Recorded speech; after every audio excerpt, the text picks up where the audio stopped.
प्रिय विद्यार्थियों, हिंदी चेतना YouTube channel में आप सभी का हार्दिक स्वागत है। आज की कक्षा में हम देखेंगे 10वीं कक्षा तृतीय भाषा हिंदी विषय से पाठ संख्या 2 कश्मीरी सेब। इस पाठ में लेखक मुंशी प्रेमचंद जी ने किस प्रकार विचारों को व्यक्त किया है और इस कहानी का मुख्य संदेश क्या है, मैं आपको इस छोटे से प्रोजेक्ट के अनुसार मैं आपको समझाने की कोशिश करूंगा। तो बच्चों, आइए कहानी प्रारंभ करते हैं। कहानी का मुख्य उद्देश्य क्या है और कहानी कौन से अंशों को लेकर प्रेमचंद जी ने इस कहानी को लिखा है, ये सभी आज की कक्षा में हम चर्चा करेंगे। तो पहले बच्चों प्रारंभ करते हैं लेखक परिचय से। लेखक मुंशी प्रेमचंद जी का जन्म 31 जुलाई 1880 को वाराणसी के पास लम्ही नामक गांव में जन्म होता है। इनका वास्तविक नाम धनपत राय था। इनके पिता का नाम अजय बराया और माता का नाम आनंदी देवी था। और यहाँ ये यथार्थवादी लेखक माने जाते हैं। हिंदी साहित्य में 300 से भी अधिक कहानियाँ इन्होंने लिखा है। तो बच्चों, प्रेमचंद जी हिंदी साहित्य के सम्राट कहलाते हैं, उपन्यास सम्राट कहलाते हैं। 300 से भी अधिक कहानियाँ इन्होंने लिखा है और साहित्य की विधा देखते हैं तो यथार्थवादी कथाकार माने जाते हैं। तो बच्चों, इस कहानी में मुंशी प्रेमचंद जी ने यहाँ संदेश दिया है कि वह अपने अनुभव बताते हुए कहते हैं कि बाजार में खरीदारी करते समय सावधानी नहीं बरते तो धोखा खाने की संभावना होती है। इसलिए हमें खरीदारी करते समय सावधानी से देख समझकर खरीदारी करना है, यानी सावधानी बरतनी चाहिए। तो बच्चों, आइए प्रारंभ करते हैं कहानी।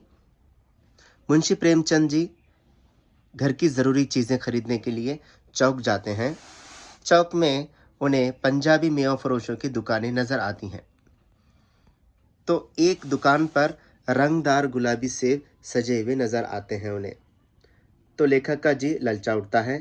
तो लेखक सोचने लगते हैं कि टमाटो को पहले कोई भी ना पूछता था, आज टमाटो भोजन का आवश्यक अंग बन गया है। तो वैसे ही गाजर के बारे में सोचते हैं। गाजर पहले गरीबों के पेट भरने की चीज़ थी, अमीर लोग तो उसका हलवा ही खाते थे। आज पता चला है कि उसमें बहुत सारे गुण हैं। तो बच्चों, लेखक गाजर और टमाटर यानी टमाटो के बारे में सोचते हुए उसका महत्व पहले किस प्रकार था और आज किस प्रकार है, सोचते हुए आगे बढ़ते हैं। हम डॉक्टर से बचने के लिए नीम कौड़ी तक खा जाते हैं, यानी हम अपने शरीर को तंदुरुस्त रखने के लिए नीम कौड़ी तक खा जाते हैं। रस और स्वाद की बात करते हैं लेखक। रस और स्वाद में सेब आम से बढ़कर नहीं है। आम रस और स्वाद में सेब से बढ़कर है। सेब केवल स्वाद की चीज़ नहीं है, उसमें गुण भी है। ये सब सोचने के बाद लेखक दुकानदार के पास पहुंचते हैं। दुकानदार के पास जाकर कहते हैं, मोल भाव करते हैं, नहीं पूछताछ करते हैं। तो दुकानदार कहता है, बाबूजी बड़े मज़ेदार सेब आए हैं, काश कश्मीर के, आप लेकर जाइए, खाकर तबीयत खुश हो जाएगी। तो लेखक रुमाल निकालकर दुकानदार के हाथ में देते हुए कहते हैं, चुन चुन कर रखना। तो दुकानदार की बातों में लेखक आ गए। तो दुकानदार अपने नौकर से कहता है, सुनो, आज से कश्मीरी सेब निकालना, चुन चुन कर लाना। तो दुकानदार तौलता है, तौलने के बाद लेखक को दे देता है।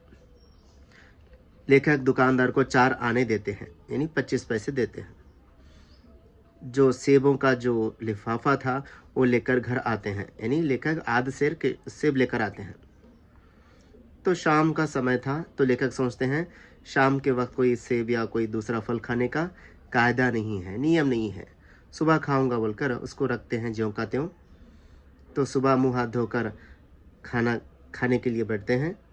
तो लिफाफे में से पहला सेब निकालते हैं तो 1 रुपए के आकार के जितना छिलका गल गया था। तो लेखक सोचते हैं कि दुकानदार की नज़र ना पड़ी होगी, दुकानदार की नज़र ना पड़ी होगी, यानी दुकानदार देखा ना होगा, शाम का वक्त था, तो इसलिए वो अलग रख देते हैं। दूसरा सेब निकालते हैं, वो आधा सड़ा हुआ था। लेखक को अब संदेह होने लगा कि दुकानदार ने उन्हें धोखा तो नहीं दिया है। तीसरा सेब निकालते हैं, एक तरफ से दबकर पिचक गया था। चौथा देखते हैं, यो तो बेदाग था मगर उसमें काला सुराख था। तो चारों के चारों सेब खराब निकल गए। तो लेखक यहाँ देखकर सोचने लगे, एक सेब अगर सड़ा हुआ होता तो मैं दुकानदार को माफ कर देता, सोचता उसकी नज़र ना पड़ी होगी। चारों के चारों सेब खराब निकल गए हैं, खराब है, यहाँ साफ धोखा है बोलकर लेखक सोचने लगते हैं। तो लेखक यहाँ सोचने लगते हैं कि उनके साथ जो धोखा हुआ है उस धोखे में लेखक का भी सहयोग था। लेखक भी दुकानदार को साथ देते रहे। जब वो लेखक आसानी से दुकानदार के हाथ में रुमाल दे देते हैं, दुकानदार समझ गया कि ये महाशय उतने होशियार नहीं है। अगर इन्हें सड़े हुए सेब देता भी हूँ तो इतने चौकस नहीं है कि घर से लौटाने आए। ये सब सोचने के बाद दुकानदार लेखक को धोखा देता है। और यहाँ गलती ये भी थी कि दुकानदार की बातों में आकर लेखक ने आसानी से धोखा खाया। तो लेखक यहाँ स्पष्ट करना चाहते हैं बच्चों कि हमें खरीदारी करते समय सावधानी से खरीदारी करना है। तो पाठ का आशय यही है कि हम चीज़ें खरीदते समय सावधानी से देख समझ कर खरीदारी करें। तो बच्चों, मैंने यहाँ पे कुछ विचार लिखा है, उसे पढ़ता हूँ, आपको ध्यान से सुनिएगा। देखिए, आजकल शिक्षित समाज में खान पान को लेकर ज़्यादा ही जागरूक हो गए हैं लोग। अब वहाँ अपने भोजन में विटामिन और प्रोटीन का ध्यान रख रहे हैं। जैसे कि प्रेमचंद के अनुसार आदमी बेईमानी तभी करता है जब उसे अवसर मिलता है, इसलिए सामने वाले को बेईमानी का अवसर नहीं देना चाहिए, हमेशा सावधान रहना चाहिए। इस प्रकार हम बाजार में होने वाली धोखेबाजी से बच सकते हैं। केवल बाजार में ही नहीं, हर समय में हमें सावधानी रहने की एक सीख भी इस पाठ के माध्यम से हमें मिलती है। तो आगे है, जब हम व्यापारी पर विश्वास कर लेते हैं और आंखों से काम नहीं लेते या आंखें बंद करके खरीदारी करते हैं, तब व्यापारी बेईमानी करता है। उसे अवसर मिल जाता है, क्योंकि आदमी अवसर मिलने पर ही बेईमानी करता है। तो बच्चों, यहाँ पाठ का संदेश, मुख्य अंश ये है कि हमें खरीदारी करते समय सावधानी से रहना है। जीवन के हर समय में, हर मोड़ पर हमें सावधानी की सख्त ज़रूरत है। तो बच्चों, इस कहानी को, इस प्रोजेक्ट से एक विचार से मैंने समझाने की कोशिश की है। कहानी को संक्षिप्त मैंने समझाने की कोशिश है। तो बच्चों, मैं ये समझता हूँ कि इसके माध्यम से आपको इस कहानी को बहुत सरलता से समझ में आई होगी। तो बच्चों, इस वीडियो को ज़्यादा से ज़्यादा शेयर कीजिए ताकि सबको इस वीडियो का ज्ञान मिले।